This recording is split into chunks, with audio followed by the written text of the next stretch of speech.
there have been clear violations of humanitarian laws in Gaza. That biting judgment coming from a top United Nations official as conditions continue to deteriorate in the besieged region. I'm deeply concerned about the clear violations of international humanitarian law that we are witnessing in Gaza. Let me be clear, no party to an armed conflict is above international humanitarian law.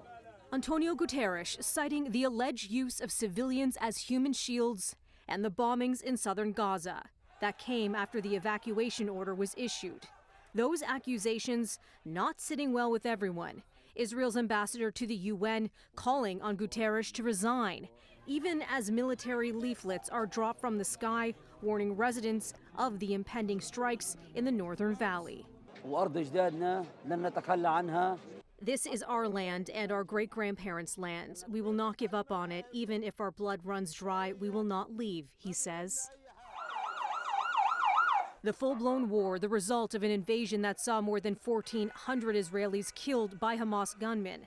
The Hamas-run health agency claiming the death toll in Gaza has soared past 5,500 since the bombings began more than 2 weeks ago. The children are all sick, says one displaced woman now living in a refugee camp. More than 1.4 million Gazans have been forced to flee their homes. And doctors say patients arriving at hospitals are showing signs of disease caused by overcrowding and poor sanitation.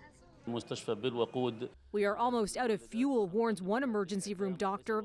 Those facilities have been running on backup generators for weeks after electricity was cut off to the region. Fuel has not been included in the limited number of aid shipments that have entered Gaza. Out of fear, it would fall into the hands of Hamas militants. Fuel is extremely urgent because without fuel, the trucks themselves cannot move.